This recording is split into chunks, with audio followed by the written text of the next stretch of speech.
September 14, 1893, The Mountaineer, Marysville, Montana. Messengers of Death. Banshees that haunt the royal families of Europe. Andrew Lang on witchcraft.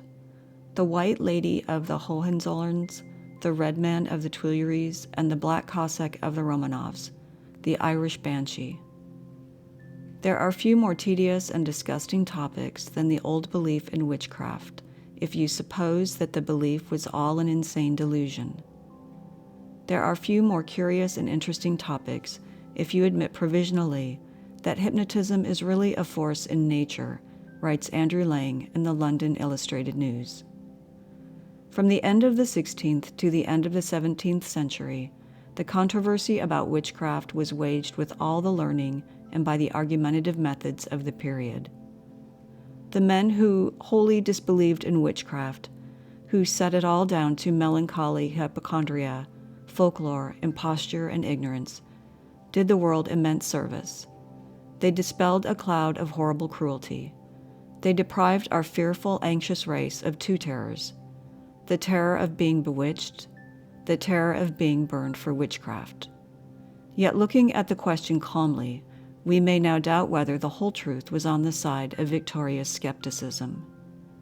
In one sense, there undeniably were witches. There were men and women who preyed on the community by the pretext of exercising secret arts. They actually did, for example, work the spells of folklore, the image perforated with needles, the witch knots, the imprecations.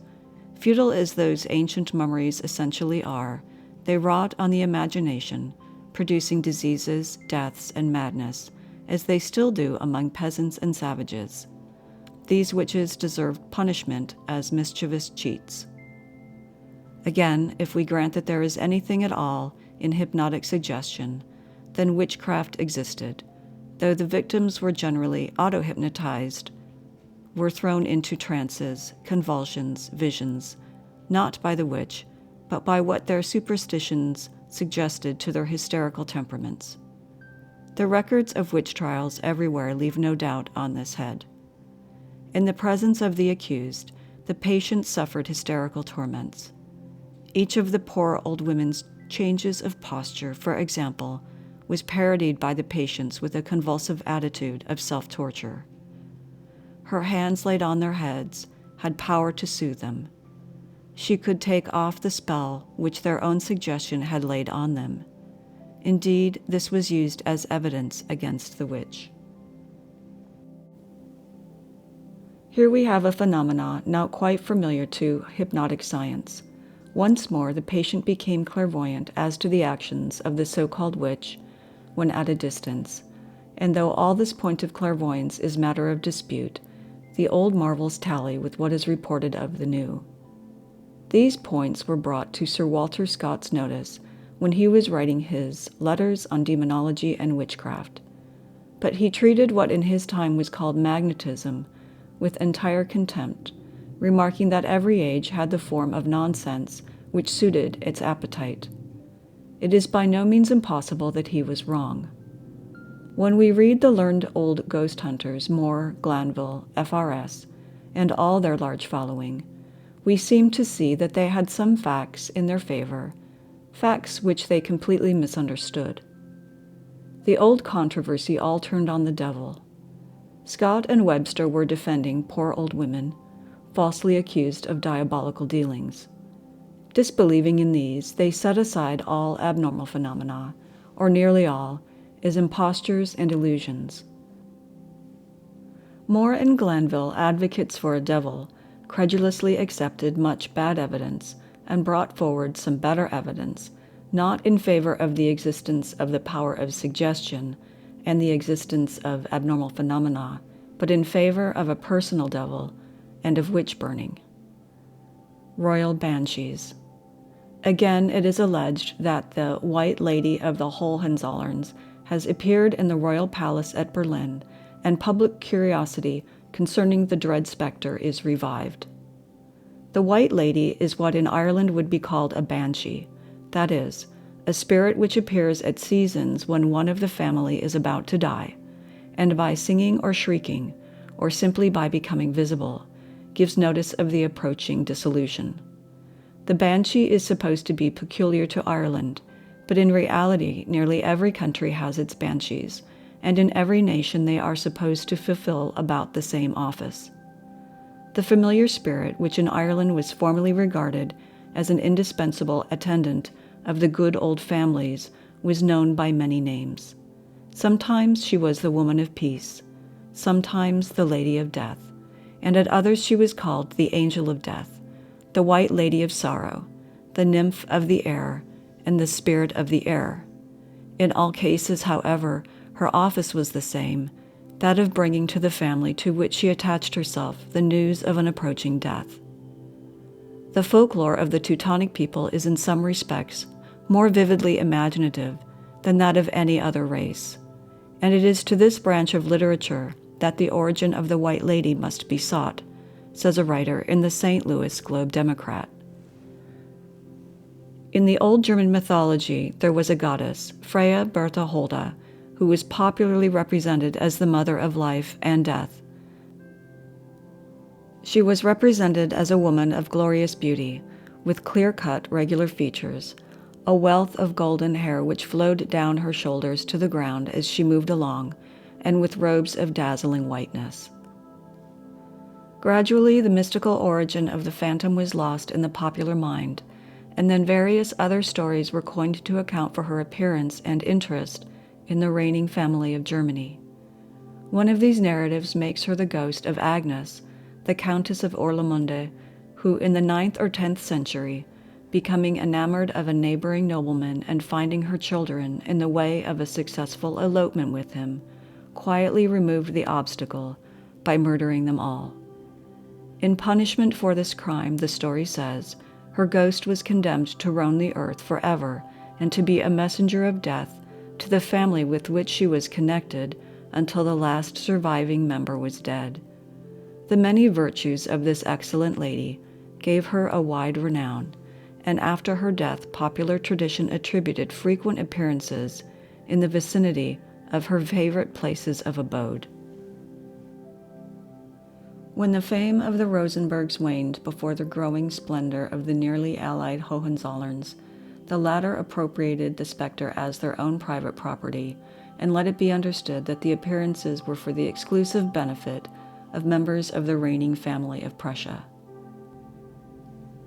Lady Bertha died about 1488, and from that time to 1598 her appearances were frequent.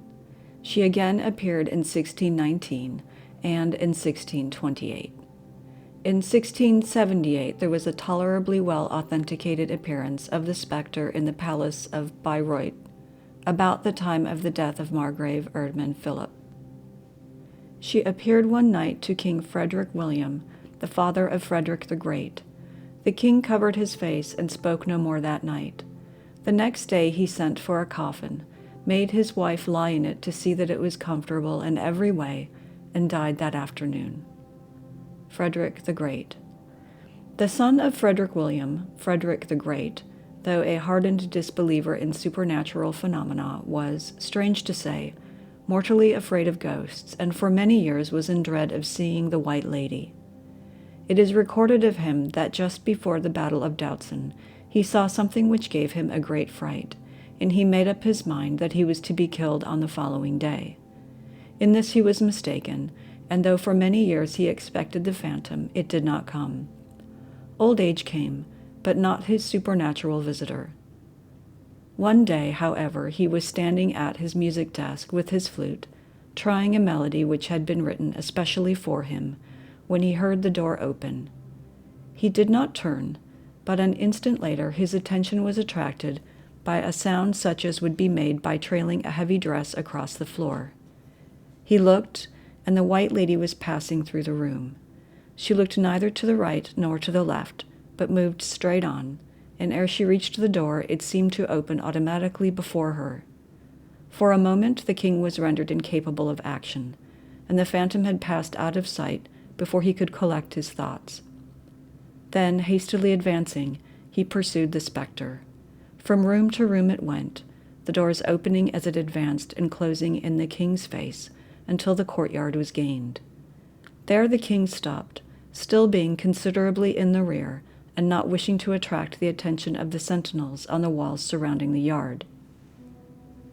The White Lady crossed the yard, paused before the great carriage door, turned, beckoned to him with her hand, and disappeared. The king went to his library, locked the door, and the sentinel who paced before the windows was years after fond of telling how he watched the king remain motionless for hours, his face buried in his hands. He died 4 days later. The phantom was seen several times between the death of Frederick the Great and that of Frederick William III in 1840, on this occasion being observed by a whole detachment of the palace regiment as they were guard-mounting, then again in 1861, when she passed the sentinel at the door of the king's chamber and went in to announce the coming death of Frederick William IV, and a few days before the death of old Kaiser William, in 1888, she was observed by the guards in the courtyard, being seen also by several palace servants, just previous to the death of his son, the Emperor Frederick. Although the White Lady usually confined her ministrations to those of her own household, there were not wanting instances in which she appeared to others who temporarily trespassed on her family quarters. She appeared frequently to the Bonapartes, and her coming was always an omen of disaster. The Bourbon Banshee. But the Hohenzollerns, Rosenbergs, and other noble German houses were not the only families in Europe that owned a family banshee. The Bourbons also had a spectre known as the Red Man of the Tuileries.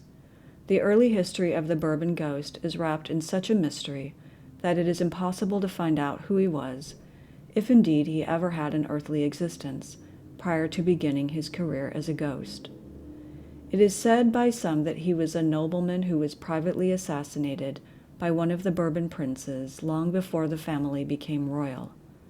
Another account makes him the potter whose ground was unjustly taken away by the king when the Palace of the Tuileries was designed.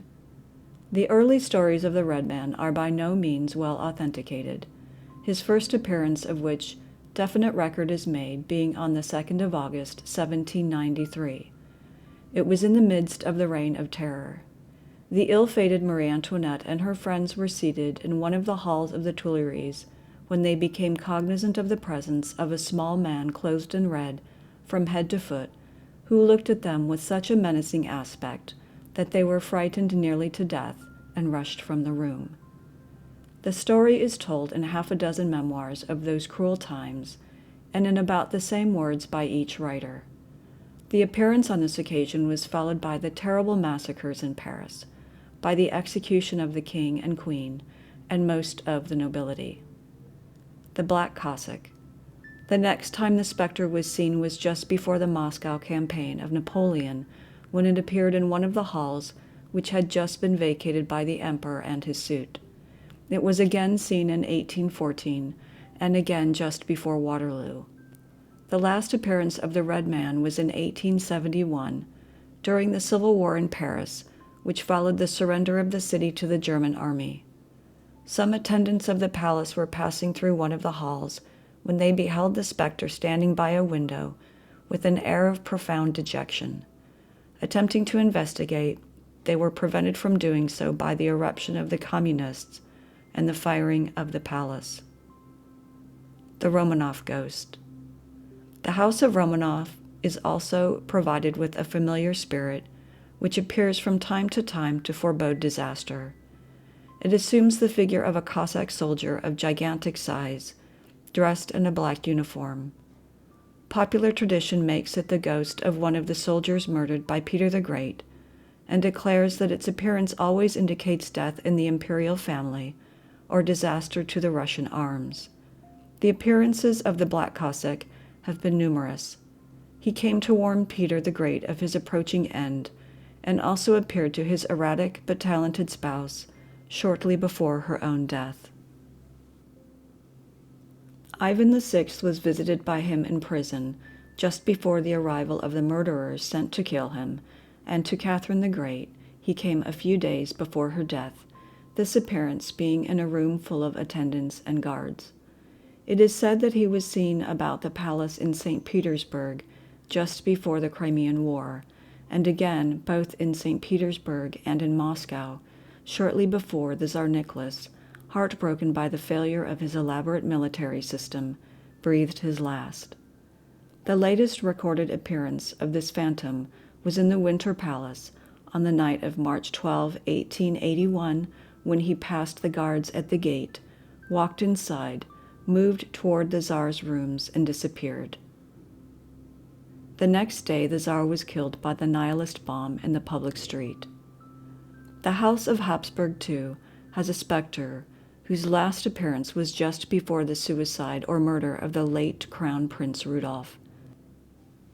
There has also been some rumor of a phantom which is said to haunt the palace of the Escurial in Spain, but no apparently well-authenticated instances of its warnings have been recorded. The reigning House of Great Britain ought to be fitted out with a ghost to bring the comfortable announcement of an approaching funeral among its members, but if there was ever such a retainer, he was probably left behind in Hanover when the first George moved to England.